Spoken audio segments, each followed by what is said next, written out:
What is wrong with echo dollar stuff, or echo stuff?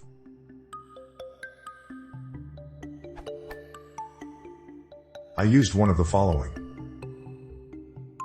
Where stuff is, for example, PWD or date or something more complicated.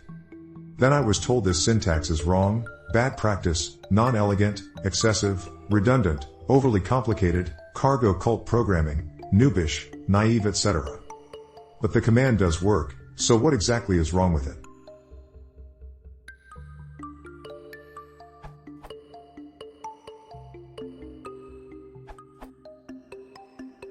TL, drive. The soul stuff would most probably work for you.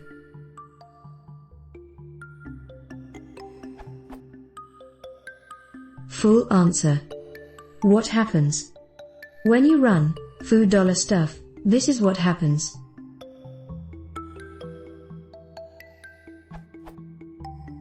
Stuff gets executed in a subshell. Setting it up requires some time. Its output, stout, instead of being printed, replaces $stuff. In the argument of foo, stir still goes to /dev/stir. The string generated by the execution of stuff and captured by $, as in not quoted, is subject to globbing and splitting.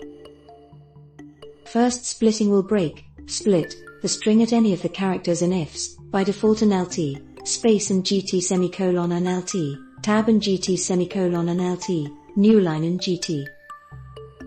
Then globbing, in which any, question mark, and valid, will be replaced with a list of matching files.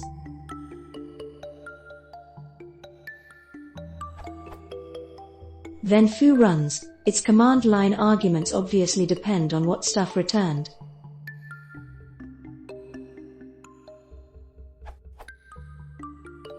This mechanism is called command substitution. In your case, the main command is echo, which basically prints its command line arguments to stout separated by a single space. So whatever stuff tries to print to stout is captured, modified, expanded and given to echo and then printed to stout by echo. If you want the output of stuff to be printed to stout, just run the soul stuff. The dot syntax serves the same purpose as $, under the same name, command substitution. There are few differences though, so you cannot blindly interchange them. See this fact and this question.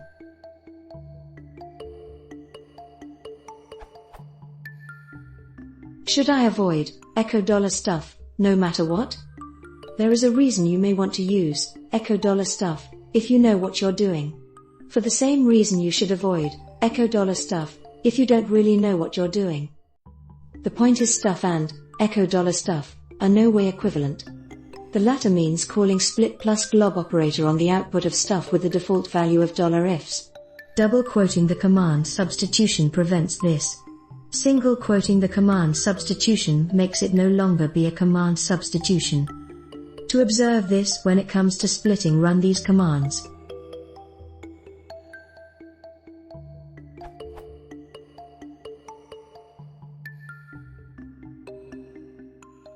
And for globbing. As you can see, echo $stuff is equivalent-ish to stuff. You could use it, but what's the point of complicating things this way?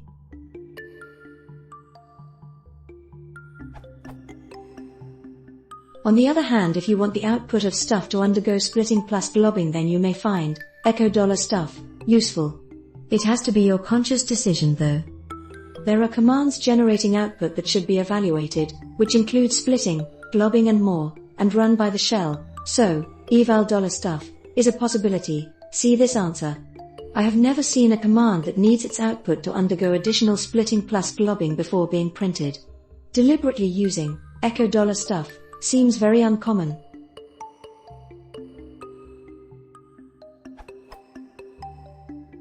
What about var equals $stuff, echo $var? Good point. This snippet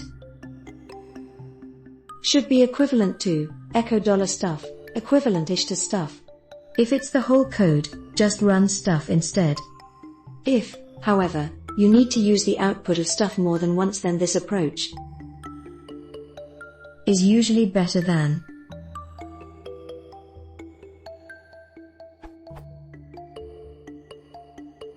Even if foo is echo and you get echo $var in your code, it may be better to keep it this way. Things to consider.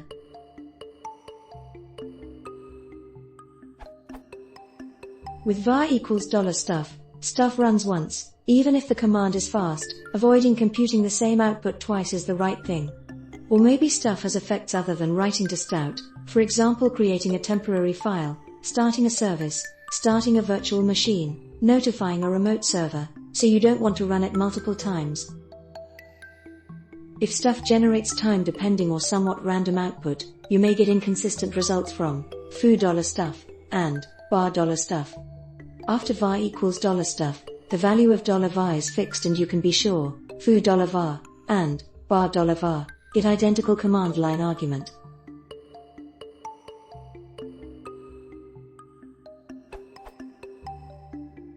In some cases instead of foo $var, you may need to use foo $var, especially if stuff generates multiple arguments for foo. An array variable may be better if your shell supports it. Again, know what you're doing. When it comes to echo, the difference between echo $var and echo $var is the same as between echo $stuff and echo $stuff.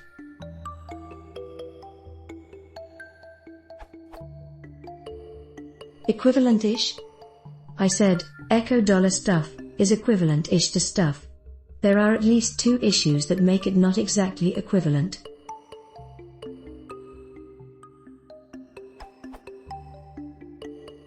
$stuff runs stuff in a subshell, so it's better to say echo $stuff is equivalent-ish to stuff. Commands that affect the shell they run in, if in a subshell, don't affect the main shell. In this example, stuff is a equals 1, echo $a. Compare it with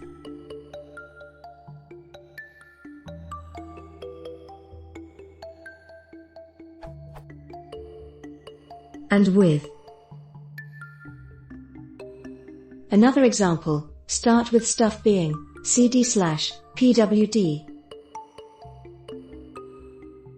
and test stuff and stuff versions.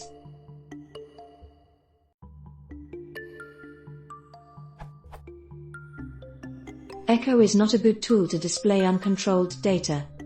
This echo $var we were talking about should have been print%s and $var.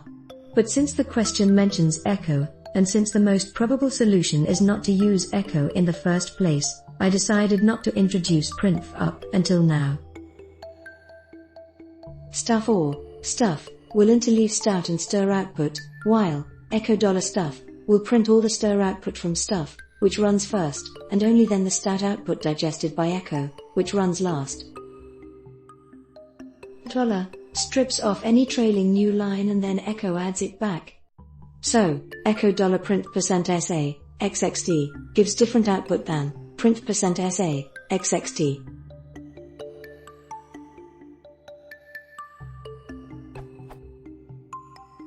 Some commands, ls for example, work differently depending if the standard output is a console or not, so, ls, cat, does not the same ls does.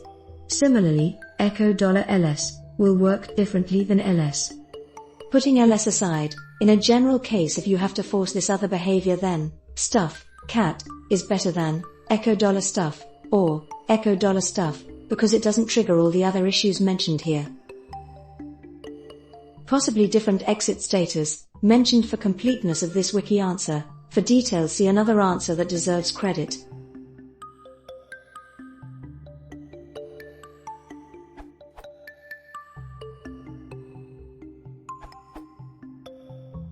Another difference, the subshell exit code is lost, so the exit code of echo is retrieved instead.